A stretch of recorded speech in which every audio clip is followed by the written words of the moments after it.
Swayam Prabha. Digital India. Educated India.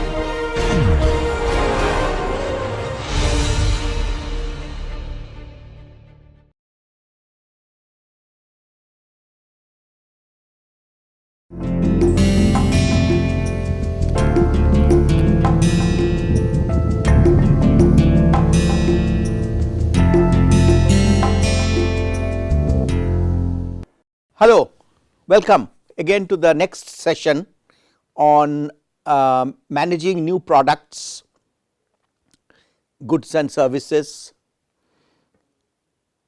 During the last several sessions, I have often mentioned that the starting point for a successful new product development is to understand customer value proposition. Another terminology that we also often use is strategic value proposition.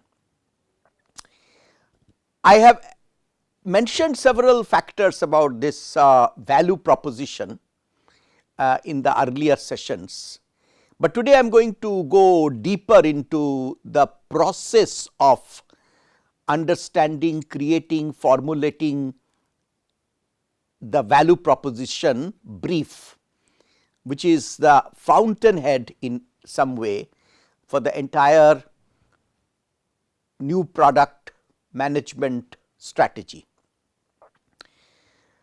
Now, I have mentioned that this value proposition is also closely correlated with the set of tasks that we do after creating the value proposition, which is segmentation, targeting and positioning, on which we had some discussion earlier. And so, the value proposition is actually what creates the positioning for your offering in the marketplace. So, this particular diagram that you have in front of you tells you that the value proposition ultimately must be correlated to a particular customer segment, because you do not try to create a value proposition in the beginning as a big canvas for a large number of people. All that will come later on when you will create the product platform and the product variants and the product line that we have discussed earlier. To begin with, however, you have to focus on a particular type of very well defined type of customer segment. And this diagram also shows you that this process of identifying the customer segment and creating the value proposition brief for them is a part of a holistic process which we call business modeling, where actually we will later on see that it is quite related to the kind of channels you want to create, kind of relationships that you want to form, and on the other side, on the operation side, it involves a kind of partners who will be your suppliers, who will be your designers and so on, key activities, key resources, cost structure.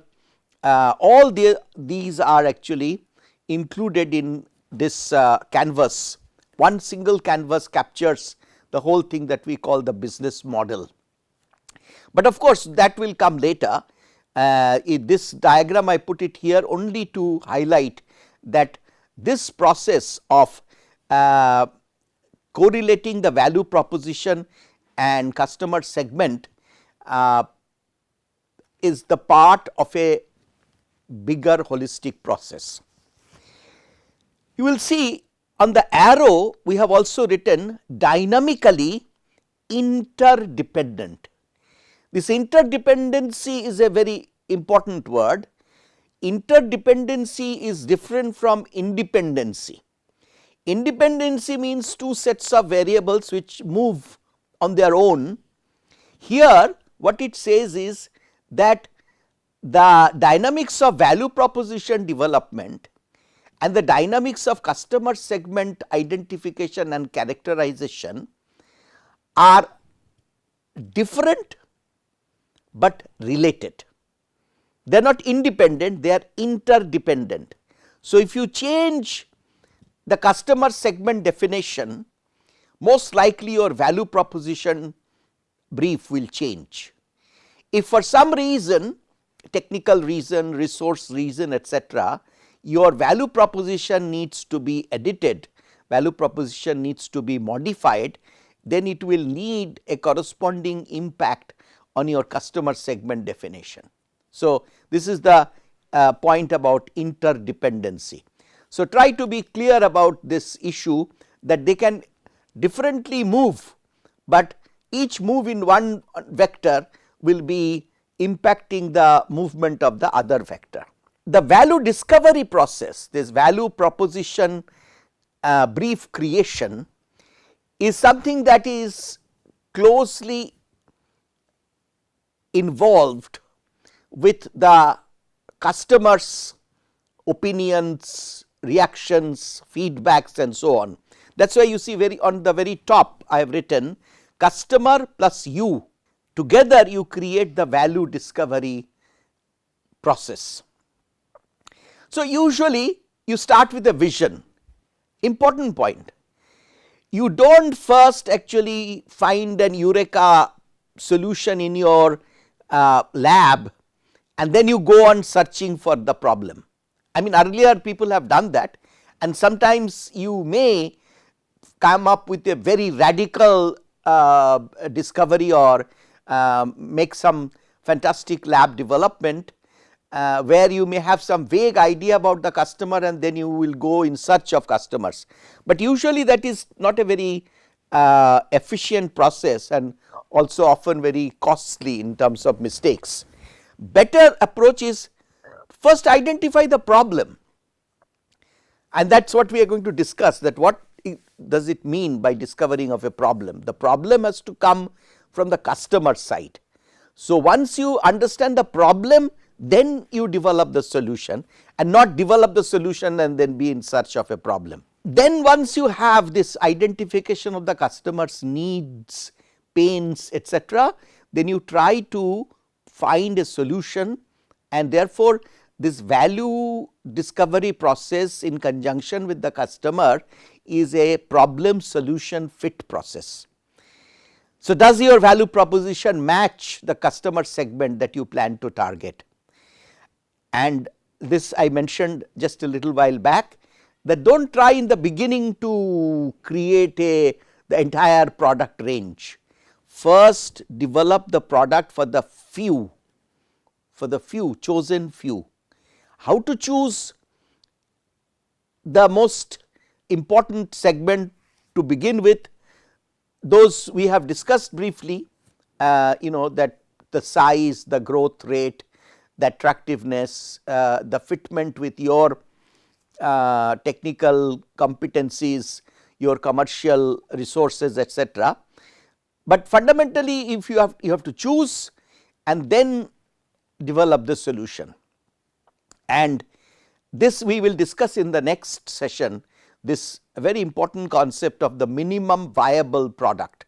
That means, you do not actually, in today's world where the velocity of new product introduction is continuously increasing and the product life cycles are getting continuously compressed, time to market is very important.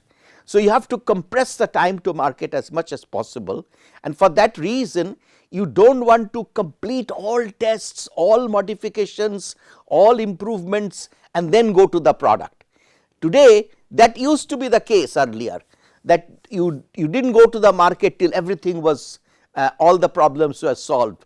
But today we know that there are many problems that are impossible to identify at the design development stage. That is why we say come up with a roughshod product which will almost work. So, that is what the minimum viable product, and get to the market, and then based on the customer feedback you keep on modifying and so on. That is why we have these days the terminologies like alpha product, beta product, etc.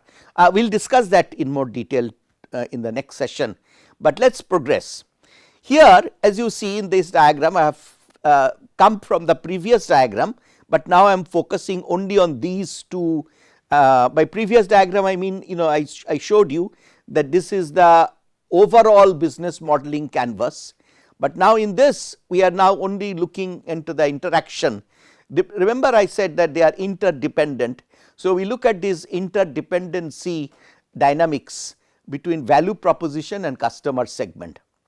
So, once you have identified a particular customer segment using the logic of selecting a segment, you then focus on what exactly is the customer's job that you are wanting to assist in. Because if you remember right in the beginning we said customers do not buy goods or services per se, they buy a solution to a particular problem. The meeting of a particular need is what they are after. So, start with jobs to be done by the customer and then look at what are the current pains that the customer is having in getting this particular job done with the kind of solutions that are now available. And remember that some of the pains the customer may be able to articulate because those are very strong pains. Now, those intensely felt pains or major problems will be identified by your competitors as well, because these are pains which customers articulate, right. And therefore, just as you can find it, there may be your competitors who will also find it. What is most important is to find the pains which are not explicit, may not be articulated, the latent pains, pains which the customer accepts today, but will be elated if you solve, right. So, for example, just a simple example, if you are running a cafeteria for breakfast, and so if the eggs are served hot, obviously it will delight, but the eggs are not that hot or kind of coldish. I mean, in the rush in the morning people might accept it, they may live with it, but obviously if you actually create a system where eggs are always served hot, in whatever configuration it is being asked for, that will mean that you are creating a customer delight. That is why you will see nowadays sometimes in breakfast cafeterias they boil eggs. Now, earlier obviously you normally do not boil the egg just on order. So, they used to boil the eggs, and if it is kept it used to get cold, but they now they put those eggs in a salt bed, and so the salt is kept heated, and therefore indirectly the inside of the egg remains hot, good to taste. So, that is a very very trivial example, but the issue here is try to observe, try to find pains that the customer accepts, does not very strongly complain about, but if you actually solve, obviously you have to solve all the strongly articulated pains, but then you also try to find out through observation, through the ethnographic method that we discussed in an earlier session, by spending a day with the customer, observing, and you try to find these latent problems and come up with in your value proposition. When you design the painkillers, then you design not only the solutions to the explicit pains, but also try to address the implicit or pains that are not articulated very strongly. And then you also try to create some gains in your solution which are not available from your competitors, some distinctiveness that you bring about here. Those distinctiveness, by the way, can also come from this painkillers for the unarticulated latent pains, and thereby you create a basket of a bundle of of painkillers and winning features, and that is your value proposition. So, that can be a product, that can be services, combinations, features and so on. So, fundamentally I mean this chart looks a bit complex, but the message is very simple. Understand customers' pains and the gains that you can offer and offer them, that is it. Now, we will go a little bit simple statements are not always easy. So, I am going to now get into the deeper sets of processes in understanding customer pains. So, customer pains can be in terms of what the customer finds costly, and remember costly, it does not mean always money, but it can be too much time, it can be too much effort. So, if you have say bottles which are with caps, and caps need openers. So, this is an extra effort. You want to open a cold drinks bottle and you are searching for the opener. So, why not integrate the opener into the cap? So, now you have those tabs which you pull and the cap comes off. So, you are still offering soda or other bubble drinks, pressurized gas drinks, dissolved gas drinks, and therefore, they need to have cap to keep it under pressure. You can't do a screw cap there usually. So, that cap earlier needed an opener, now you actually integrate the two and you have this tab based which you pull and open, and voila, you have a solution to a customer pain or kind of cost, right. Key point, cost, not only money, but also look at time cost, effort cost, etc. Or what makes your customers feel bad, right. I mean their frustrations, their annoyances.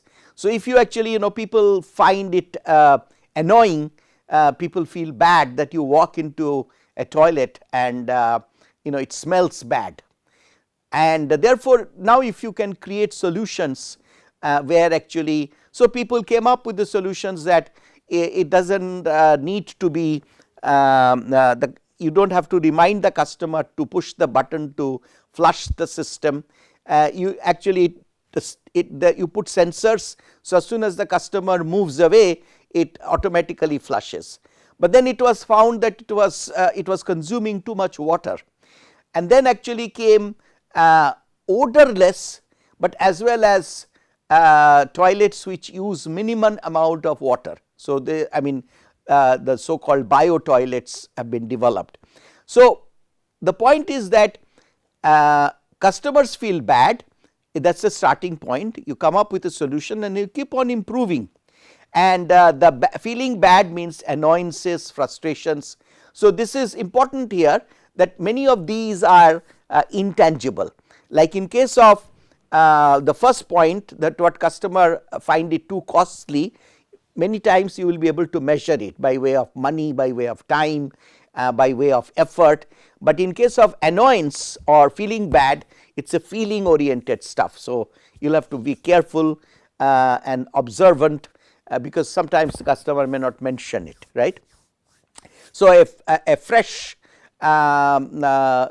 good smelling toilet is a kind of it is a product service combination and a scope for innovation. Or how are current solution underperforming for your customers. So, it may be some lack of features or performances, malfunctioning, accuracy. I will give you a simple example like crutches. People have during skiing or for different sports, etc., people sometimes have leg fractures, right. So, you have a cast, and the problem is that if this cast will be there for 1 month or 2 months and so on, during that time for simple movements you may be given a crutch. But the earlier designs of crutch They serve the purpose, but they often created other pains, and it also kind of looked very ungainly. So, people came up with solutions where the crutches look very modern, they are supporting from your elbow downwards, and they can be you can create therefore support. So, they are kind of walking stick, they can be folded, but they serve the purpose of the crutch, but looks much smarter, and can be modular and can be produced more easily, can be foldable and telescopic, all kinds of stuff can be done, and therefore, you are addressing different annoyance problems as well as some underperformance problems. We even have these days, I mean, casts, for example, which you put for a broken leg, for the leg to heal, the bones to heal, you need to immobilize.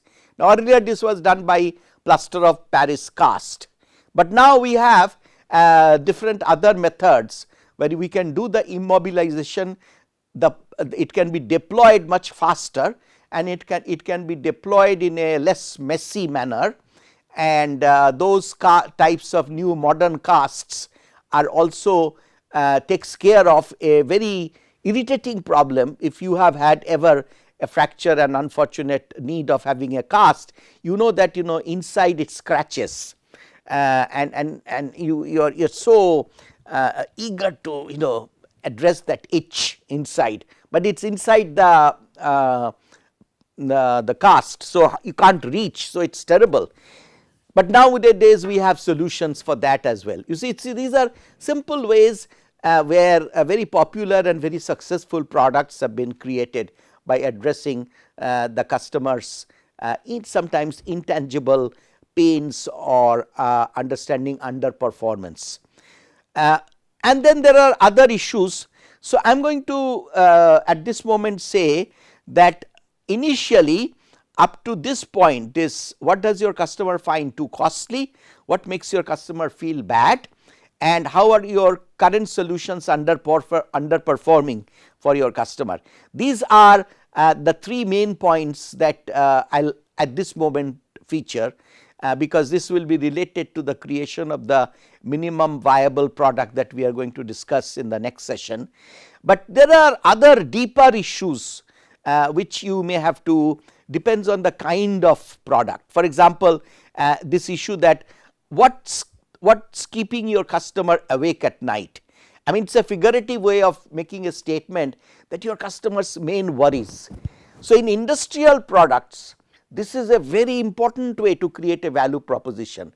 That is why some of the industrial products, they say fit and forget, meaning that once you use our product, you fit it in the machine or in the electrical system or mechanical system and so on, and it is so reliable that you do not have to have this worry that if you are the maintenance manager, that something will break down in the middle of the night and you will have to rush for getting it attended to.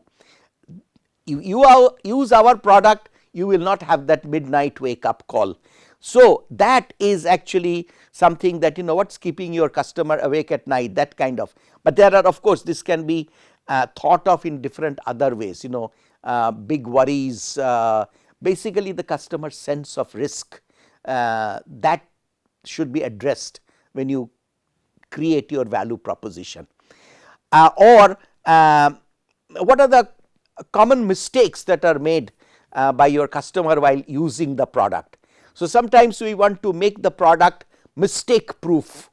That means, even if the customer wants to use it wrongly, he will not have an accident.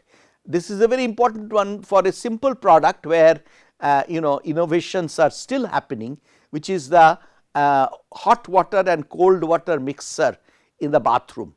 So many times people come up with a very efficient in their opinion, but very complex, and the customers may actually burn themselves by turning on too hot water, or they may get actually a thermal shock by putting on the ice cold water. So, the mixer this water mixer, to come up with a water mixer which is mistake proof is an interesting exercise that you can engage in. You can look at the kind of mixer that you have today at home, where you know sometimes people put red mark for the hot water knob and the blue for the cold water, but sometimes the plumbers get mixed up, and so many times this a plumber's mistake will be terrible for the consumer, and people who are in the house, they know, and therefore they manage to, they know that the blue is actually the hot water knob, but a guest may actually be completely surprised and in the process may have a minor accident. So, creating products that are almost impossible to use wrongly will be again a very interesting way. You can think of it in so many different, and in industry, that is why this is this has attracted a lot of attention. The Japanese actually have a process of mistake proofing a product or process. They call it poka-yoke. So, you can just Google poka-yoke and you will find many interesting examples of, for mostly you will find it in industrial usages, but there are many in household equipment where this mistake proofing is done. Again, it can be a very strong value proposition, can give you a unique selling proposition, can give you a marketing advantage. Okay. And of course, the very last one, which is the what barriers are keeping your customers from adopting solutions. Again, here this is a major one which is somewhat related to the very first one, the too costly. So, this is this adoption or barriers to adoption may be often related to cost, but sometimes it may be related to the learning curve. So, you know, many people, they are attracted to features of smartphone, but they kind of stay away, they used to stay away from smartphone because they felt it was too complex a gadget, many things have to be learned. But of course, when you make the interface easier, then you know people just jump to it, and that is the reason why apps which are inside quite complex like WhatsApp or you know, which actually uses many interesting technological developments, or say Facebook or Twitter, but their user interface is so easy, millions and millions of people take to it quite easily. So, your product should be that easy, that means you should be almost able to, even if it is a complex product, it can be very complex inside, and this is a paradox of many products of today. Say for example, this camcorders or you know handheld movie cameras. If you open it, you will understand that it is one of the most complex products created in the recent past. Or if you think about the camera that is inside your phone, if you open it and you try to see that all that functionality, you will see so much has been packaged into such a little tiny space inside your phone. But today phone cameras are almost as good as some of the earlier versions of movie cameras. They are pretty powerful, and the point is that as user you should not be bothered about that complexity.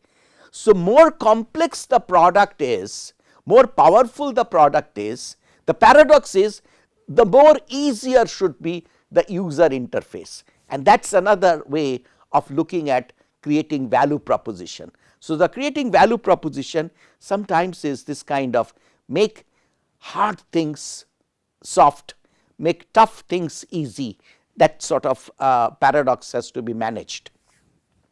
Exploring customer gains, you have to look at what actually obviously it is coming from the pain, that means what kind of savings you can offer in terms of time, money, effort, risk, what outcome does the customer expect and what would go beyond expectation. I was talking about you know those latent needs and satisfying those latent needs.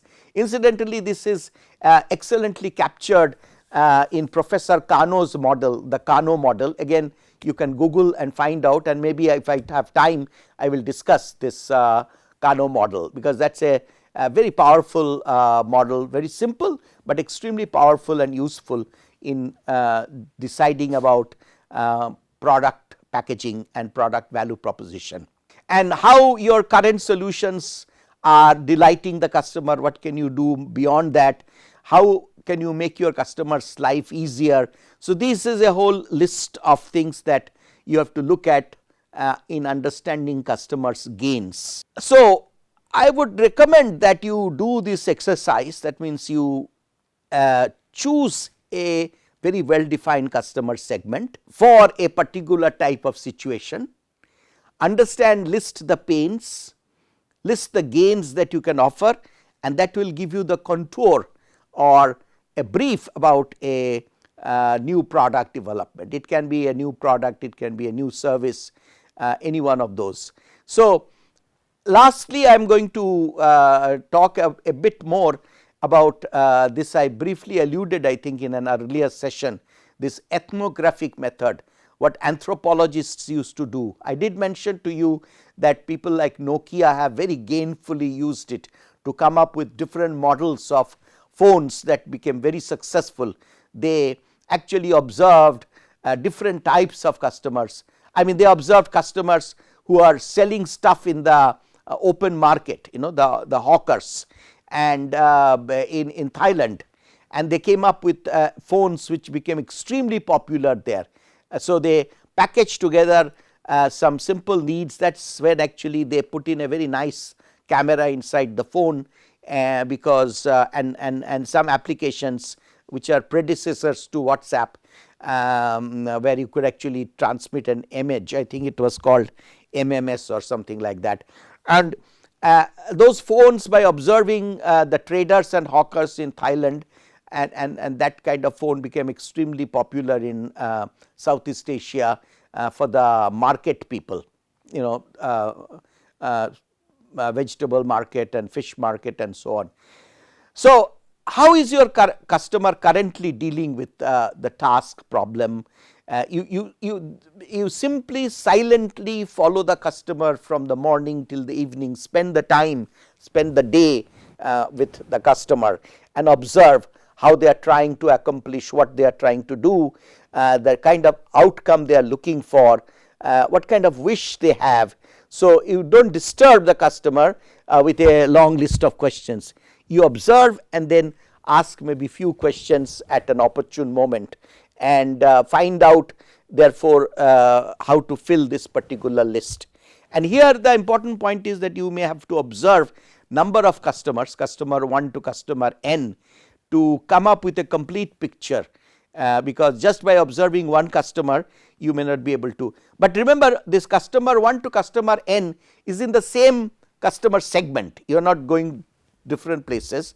So, but within that segment you spend the day with number of customers, observe number of customers and come up with a solution. And that then of course, after observing what is, then you think about what if, that this is how it is being done today, what if it could be done in this particular way. So, your new approach, your new enabling factors, what kind of rewards and what kind of pricing, all of these things you will have to then put together. Now, once you have found a solution, you can also sometimes use today these powerful platforms, social media platforms like Facebook or Twitter or Google Alert or LinkedIn, for example, where you can actually generate a discussion that I have observed such and such problem and I have this particular product idea, and this is called crowdsourcing of ideas. Of course, be careful about one point which I discussed earlier, that do not give your whole store away. That means, do not leak your idea to the extent that it can be picked up by somebody else, and before you have developed your product and come to the market, somebody else has come. But this is a way of seeking feedback. So, very often you will use the social media, but you will use it in a way that you are approaching your trusted customers or friends or an audience where you will have minimal chance of leakage. But even then leakages may happen. So, be careful of your questions. You do not have to do not give away some of the USPs that you have thought of or distinctive solutions that you have thought of. You rather ask that what if type of questions and see what kind of responses come. But the key point is therefore, after observing customers, coming up with solution through that ethnographic study, you can actually test it with more people. Just to give you a simple example to sort of illustrate, like say you are looking at camera, amateur camera, professional camera. These are some simple, obviously here I have just taken 5 just to illustrate. In reality you may have to look at, but do not go for 35.